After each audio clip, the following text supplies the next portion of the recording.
Olá, queridos irmãos, bom dia. Que a graça e a paz do Senhor esteja sobre você, sua vida, sobre toda a sua família. Nós vamos ler nessa manhã o Salmo de número 34. O Salmo de número 34 tem um contexto muito interessante. O contexto desse salmo, quando ele foi escrito, está lá em 1 Samuel, capítulo 21, versículo 1, onde diz que Davi, fugindo do rei Saul, ele vai se esconder no meio dos filisteus e lá ele é descoberto pelos filisteus, é levado diante do rei.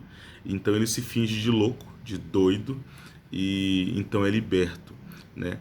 Uma coisa que é importante a gente entender é que Deus não precisa dos nossos esquemas, das nossas falcatruas para nos abençoar. Aqui, Davi, de certa forma, comete um erro. Mesmo assim, ele é liberto e ele compõe esse salmo ao Senhor, glorificando ao Senhor pelo aquilo que ele fez. Entretanto, se você for olhar a vida de Davi, você vai perceber que em um momento ou outro ele pagou por esses erros, por essas falsidades que ele cometeu em alguns momentos. Outra coisa importante a gente observar é que é dito lá em 1 Samuel, capítulo 21, que o nome do rei de Gate é Aquis. E aqui na nossa Bíblia, no Salmo 34, é dito que é o rei Abimeleque. Então pode gerar uma confusão. É Aquis ou é Abimeleque? Na verdade, o nome do rei é Aquis. A palavra Abimeleque era muito usada no Antigo Testamento para simbolizar alguém que era chamado de pai de reis ou pai dos reis. A palavra Abi, ela vem da palavra Av, que é pai, e a palavra Melech, ela vem da palavra hebraica Meler, que é rei, né? Então, pai de reis. Então, quando você vê na sua Bíblia, no Salmo 34, lá uma pequena nota dizendo que ele estava fugindo de Abimeleque, e você lê 1 Samuel 21 e vê que Aquis é a mesma pessoa, né? Aquis é o nome e Abimeleque é o título que ele tinha, ou seja, ele era chamado de pai de reis. Outra coisa importante nesse salmo, porque esse salmo tem 22 versos. No livro de Salmos, muitas vezes acontece isso. Há vários salmos que têm exatamente 22 versos, ou então o dobro disso. Por quê? Porque o autor, quando ia escrever, usava aquilo que a gente chama de acróstico. O que é um acróstico? É quando você pega várias palavras, por exemplo, a palavra amor, e escreve cada verso com a inicial dessa palavra. Então, amor, então você começa um verso com A, um outro verso com M, outro verso com O e outro verso com R. Aqui no Salmo 34, o salmista usa o alfabeto hebraico, começando com Aleph e terminando lá com o Tav. Então ele começa com Aleph, com a letra A, e termina lá com a letra T. São 22 letras, né, do alfabeto hebraico que formam esse salmo que tem de fato 22 versos. Nós vamos olhar, vamos ler à medida que nós vamos caminhando. Primeiro, nós temos do versículo 1 até o versículo 3 um hino introdutório ao Senhor. Vamos ler. Diz assim: Bendirei ao Senhor em todo o tempo, o seu louvor estará sempre nos meus lábios, a minha alma se gloriará no Senhor, os humildes ouvirão isso e se alegrarão. Louvem comigo a grandeza do Senhor e todos juntos lhe exaltemos o nome. Há até músicas cristãs que usam esse salmo como base. Aqui é um hino de louvor ao Senhor. Davi começa louvando ao Senhor pelos seus atos poderosos. E aí ele começa a dar um testemunho do livramento de Deus. Esse testemunho começa no versículo 4 e vai até o versículo de número 10. Vamos ler como que Davi conta o livramento de Deus. Ele diz assim: Busquei o Senhor e ele me acolheu. Livrou-me de todos os meus temores. Os que olham para ele ficarão radiantes. O rosto dele jamais se cobrirá de vexame. Clamou este aflito, e o Senhor o ouviu e o livrou de todas as suas angústias. O anjo do Senhor acampa-se ao redor dos que o temem e os livra. Provem e vejam que o Senhor é bom. Bem-aventurado é quem nele se refugia. Temam ao Senhor, vocês que são seus santos, pois nada falta aos que o temem. Os leãozinhos passam necessidade e sentem fome, porém aos que buscam o Senhor, bem nenhum lhes faltará. Davi aqui reafirma aquilo que todos nós sabemos, de fato, mas às vezes falta-nos fé para acreditar nessas palavras. Aqui é dito que até mesmo os leões, que são esses exímios caçadores, podem passar por fome, mas aqueles que temem ao Senhor são completamente cuidados e protegidos pelo Senhor. Essa é uma grande notícia para nós. E é dito também que o anjo do Senhor acampa ao redor daquele que os teme e os livra. Isso, de fato, faz parte da trajetória do povo de Deus. Em todo o tempo, o povo de Deus pode ter a certeza e a segurança de que ele está sempre sendo cuidado pelo Senhor. Assim acontece com você, assim acontece comigo.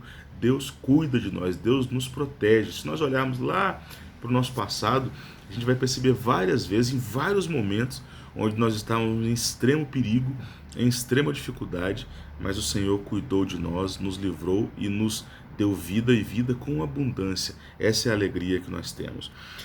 A terceira parte desse salmo é que ele vai então dar uma instrução aos justos. Essa parte do versículo 11 até o versículo 20 parece muito com trechos do livro de Provérbios. São instruções, né, rápidas, práticas para o povo de Deus. Vamos ler? Venham, meus filhos, e escutem, eu lhes ensinarei o temor do Senhor. Quem de vocês ama a vida e quer longevidade para ver o bem? Refreie a língua do mal e os lábios de falarem palavras enganosas. Afaste-se do mal e pratique o bem. Procure a paz e empenhe-se por alcançá-la. Os olhos do Senhor repousam sobre os justos e os seus ouvidos estão abertos ao seu clamor. O rosto do Senhor está contra os que praticam o mal, para extirpar da terra a memória deles. Clamam justos e o Senhor os escuta e os livra de todas as suas angústias. Perto está o Senhor dos que têm um coração quebrantado. Ele salva os de espírito oprimido. Muitas são as aflições do justo, mas o Senhor de todas o livra. Preserva-lhes todos os ossos, nenhum deles sequer será quebrado. Instruções práticas para nós. Primeiro, quer viver muito? Quer ter uma longevidade na vida? Refreie a língua do mal e os lábios de proferir palavras enganosas. Aqui o salmista está dizendo, fale sempre a verdade, firme-se na verdade. Há um trecho de um livro do C.S. Lewis, quando ele conta a sua infância, que ele diz que ele estava num orfanato e um dia ele quebrou uma vidraça, então ele é levado diante do responsável ali pelo aquele orfanato. O homem era um homem muito severo, que castigava as pessoas que faziam coisas erradas. E aí então o homem pergunta para ele, o que você fez? Aí ele conta a verdade, esperando ser castigado. Mas então aquele senhor coloca a mão na cabeça dele, faz um afago e fala, nunca se afaste da verdade, e vai embora. E ele recebe então uma importante lição na vida. Aqueles que falam a verdade podem até passar por dificuldades, mas sempre terão paz no coração e sempre serão libertos e livres das situações difíceis. Aqueles que proferem mentiras ou falam enganos sempre estarão tendo aquela situação de volta na sua frente. Alguém já disse também que aquele que fala a verdade coloca o problema no passado e aquele que fala mentira coloca o problema no futuro. Apenas adia a resolução do problema. Mas aquele que fala a verdade, o problema já está resolvido e essa pessoa também não precisa ter boa memória, porque ela não precisa inventar nada. Então o que ela falou, está falado, é a pura verdade. E aqui o salmista Davi diz que aquele que fala a verdade vive mais. E é dito também que muitas são as aflições dos justos. Muitas são as aflições. Nós temos falado sobre isso em vários momentos, mas o Senhor livra ele de todas. Essa é a certeza que nós temos. E temos a certeza também que quando nós clamamos ao Senhor, ele nos ouve.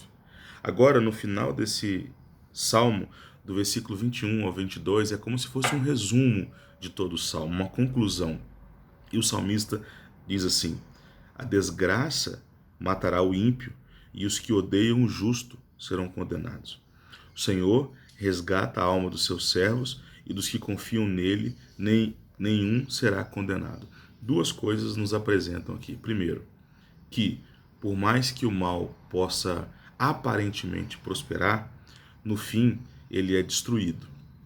Por mais que os ímpios possam aparentemente prosperar, no fim eles serão destruídos.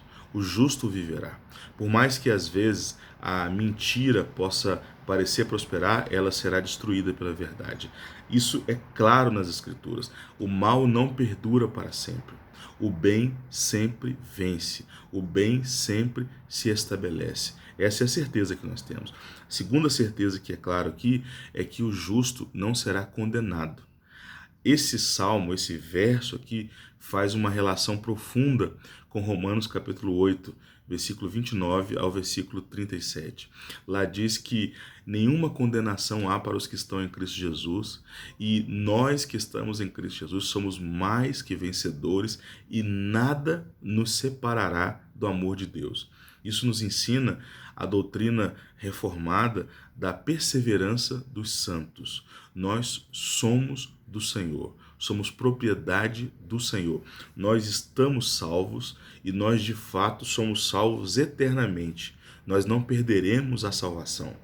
Mas nós não perderemos a salvação não pelos nossos méritos, não porque nós temos capacidade em nós, porque se dependesse de nós, certamente perderíamos a salvação.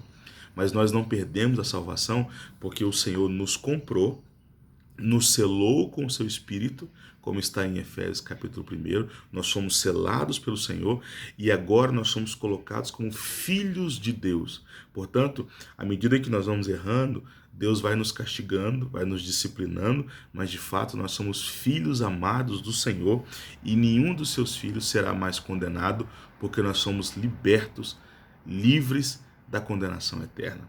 Que essa seja a certeza do seu coração. Saiba nesta manhã que você é propriedade exclusiva do Senhor. Deus tem um plano para a sua vida, Deus tem um plano para a vida da sua família, e que todos vocês possam permanecer debaixo da graça do Senhor, confiando no Senhor, sabendo que o Senhor é o Deus que cuida de vocês, que guarda vocês e que os salva.